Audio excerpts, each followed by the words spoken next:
Hello everyone, ಎಲ್ಲರೂ ಹೇಗಿದ್ದೀರಾ? Hope ಎಲ್ಲರೂ ಚೆನ್ನಾಗಿದ್ದೀರಾ ಅನ್ಕೋತೀನಿ.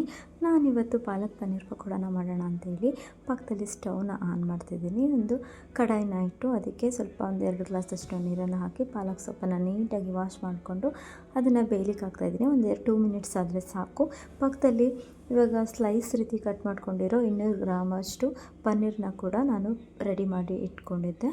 ಸೊ ಇವಾಗ ಸ್ಟವ್ನ ಆನ್ ಮಾಡಿ ಪ್ಯಾನ್ನ ಇಟ್ಟು ಸ್ವಲ್ಪ ತುಪ್ಪನ ಹಾಕೊತಾ ಇದ್ದೀನಿ. ನೀವು ಬೆಣ್ಣೆ ಇದ್ದರೆ ಹಾಕ್ಕೊಳ್ಳಿ, ಬೆಣ್ಣೆ ಇದ್ದರೆ ಕೂಡ ಇನ್ನೂ ಒಳ್ಳೆ ಟೇಸ್ಟ್ ಬರುತ್ತೆ. ಪನ್ನೀರ್ ಹೆಚ್ಚಿಟ್ಕೊಂಡಿರೋ ಪನ್ನೀರನ್ನ ಕೂಡ ಆ್ಯಡ್ ಮಾಡ್ತಾಯಿದ್ದೀನಿ. ಅದಕ್ಕೆ ಸ್ವಲ್ಪ ಅಚ್ಚ ಖಾರದ ಪುಡಿ ಮತ್ತು ಅದಕ್ಕೆ ಸ್ವಲ್ಪ ನೀಟಾಗಿ ಮಿಕ್ಸ್ ಮಾಡ್ಕೋಬೇಕು. ಸ್ವಲ್ಪ ಉಪ್ಪನ್ನ ಹಾಕ್ಕೊತಿದ್ದೀನಿ. ನೆಕ್ಸ್ಟು ಅದಕ್ಕೆ ಸ್ವಲ್ಪ ಗರಂ ಮಸಾಲ ಪೌಡರ್ನ ಕೂಡ ಹಾಕ್ಕೊತಾ ಇದ್ದೀನಿ. ಅದಾದಮೇಲೆ ಸ್ವಲ್ಪ ಧನಿಯಾ ಪೌಡರ್ನ ಕೂಡ ಹಾಕ್ಕೊಬೇಕಾಗುತ್ತೆ. ಅದು ಎರಡು ಕೂಡ ನೀಟಾಗಿ ಮಿಕ್ಸ್ ಮಾಡಿಕೊಂಡು ಅದನ್ನು ಒಂದು 2 ನಿಮಿಷ ಚೆನ್ನಾಗಿ ರೋಸ್ಟ್ ಮಾಡ್ಕೊಬೇಕು. ರೋಸ್ಟ್ ಮಾಡಿ ನಾನು ಪಕ್ಕದಲ್ಲಿ ಅದಾಗಿದೆ ಎತ್ತಿಡ್ತಾ ಇದ್ದೀನಿ. ಇವಾಗ ಪಕ್ಕದಲ್ಲಿ ಬೇಯಿಸ್ಕೊಂಡು ಇಟ್ಕೊಂಡಿದ್ದಂತಹ ಪಾಲಕ್ ಸೊಪ್ಪನ್ನು ಒಂದೊಂದೇ ಎಲೆನ ತೊಗೊಂಡು ನಾನು ಈ ರೀತಿ ರೋಲ್ನ ಮಾಡಿ ಇಡ್ತಾಯಿದ್ದೀನಿ. ನೋಡಿ, ಈ ಥರ ರೋಲ್ನ ಮಾಡಬೇಕು.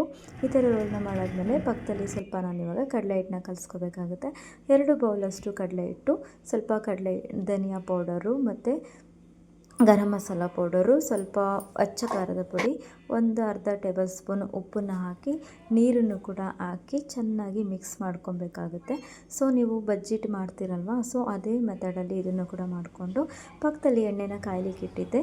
ಇವಾಗ ನಾನು ಪಕೋಡನ ಅಂದರೆ ಪನ್ನೀರು ಮತ್ತು ಪಾಲಕ್ ಸೊಪ್ಪನ್ನು ಮಿಕ್ಸ್ ಮಾಡ್ಕೊಂಡು ಇಟ್ಕೊಂಡಿದ್ದೆ ಅಲ್ವ, ಅದನ್ನು ನೀಟಾಗಿ ಒಂದೊಂದನ್ನೇ ಅದ್ದಿ ಎಣ್ಣೆಯಲ್ಲಿ ಬಿಡ್ತಾಯಿದ್ದೀನಿ.